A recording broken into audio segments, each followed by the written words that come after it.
Hello, everyone. Perry back here with another exclusive Collider interview from Park City. We are at the Supper Suite thanks to the fine folks at Kia. And right now we have the opportunity to talk to the cast of The Killing of Two Lovers. I told some of you before, saw the movie. You guys are incredible in this. This is like one heck of a performance showcase. I was going to make Robert do this. He's going to join us shortly, the director, but whoever wants to jump in, a lot of people out there do not know what this movie is just yet, so who wants to do a brief synopsis? I don't know how much of a synopsis we want to give, right? It's such a simple story, right? Zombies, that's kind of what we've been going with. It's just a zombie flick. But no, it's a quite self-contained piece. You know, it's about a husband and wife that are going through a separation. They have 4 children, which are clearly affected. And it's David, his character I play, he's just trying to cope with this separation. Oh, looky here. Come on down, Welcome. sir. Take it away from Clayne. I'm going to let you, He's thank really God. croaking here. You look great. Thanks. You do look great. Do you want to jump in with a Give synopsis us a brief of your movie? synopsis of the film. I think you're finding a marriage in transition, you know, a period of growth, and for me, it's in the writing process of it was, you know, what happens when people are growing in a direction, and the risk is the growing apart. And this is your first feature as a solo director? Correct. So yeah. why now, and why with this story? Some of it was logistical. Both Rodrigo and I teach, and we needed to shoot this thing in the winter in December, and our schedules didn't allow for both of us to work together. The other aspect was I was just so curious we'd been so connected. I was like, what story would we tell a little bit different if we didn't tell each other together? Does he have any specific specialties that when you were on your own, you're like, oh, you know, like I needed to hone my skills in that category a little more? Yeah, for sure. He's really, really comfortable making actors do it over and over and over and over and over again. Which is why I didn't want him on set. And then just kind of just like getting, you know, directly at an idea that he has. A lot of times I'm really open to seeing what the actors are doing, and then the collaborative process. Not that it's a bad thing. I think we've worked really well together in the past. But for me, it was a little more nerve-wracking because you have a partner that you go like, I'm scared. Like, is this going well? And they go, yes, it's going well. You know. Can you tell me a little bit about how the whole cast came together? Did any of you know each other before jumping into this? Chris and I had worked together on the job I was on previously, and just had a wonderful kind of connection and relationship. And I just thought he was a great actor. So it's funny. He did a scene, and the director comes into the room and is like, "If you could do it this way," and it was a very typical television kind of note. And Chris just did it, and I looked at him, I was like, it was so much better the other way, just so you know. And he's like, yeah, whatever. And I was like, okay, I'm going to work with this guy again, right? And then I called Libby and Junie, who cast me in Rectify, who are incredible. And I said, look, here are these children, because Robert and I have kind of been wanting to work together for 10 years, right? So this has been this building of kind of we've been a team somewhat. And I called Libby, and I said, hey, here are the children's faces. This is what they look like.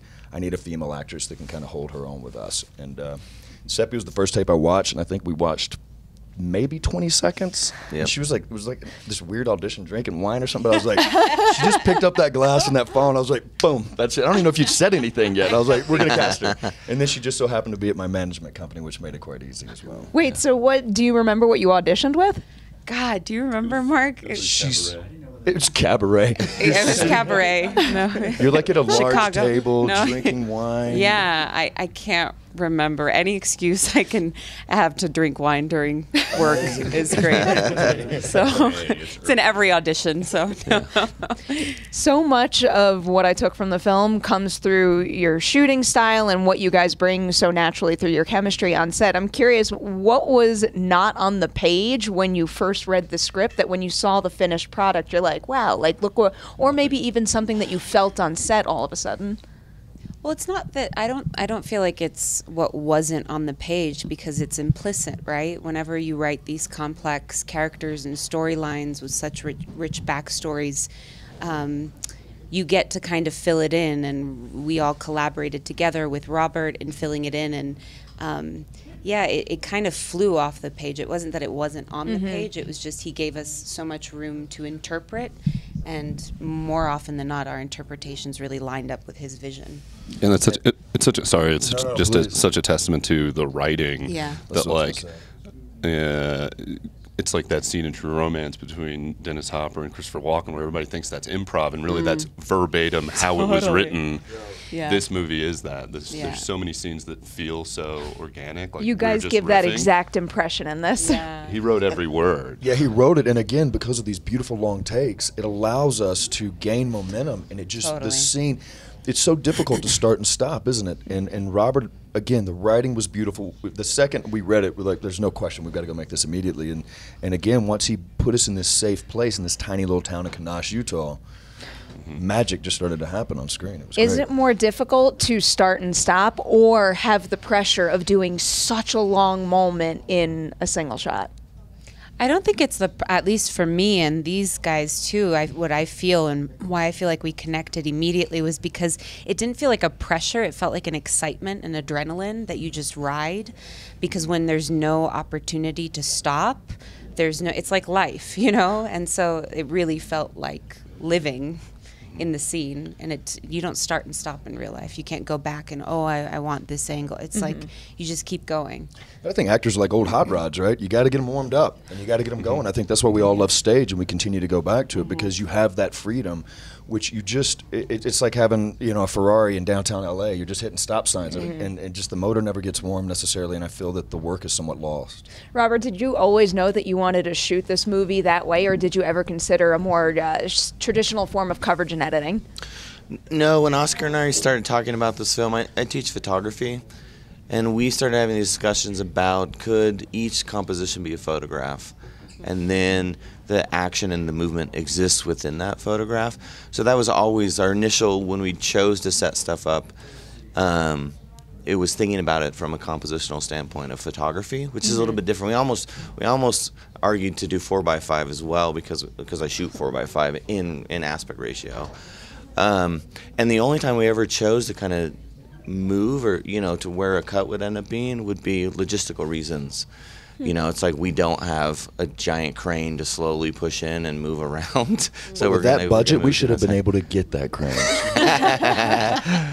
What about when it comes to focus also, especially when you have one-on-one conversations and the characters in a foreground, background, because I found that you were focusing on characters at, very unique times. So do you feel that out on set, or is all of that meticulously planned before you start rolling? No, it was really a live feed or performance, which I kind of like to do. I mean, kind of one of the climax scenes, I'm in a golf cart, Oscar's right next to me, and I'm slowly pulling us in, and the focus pull is just off on a way, and it's like I'm noting to her who to hit.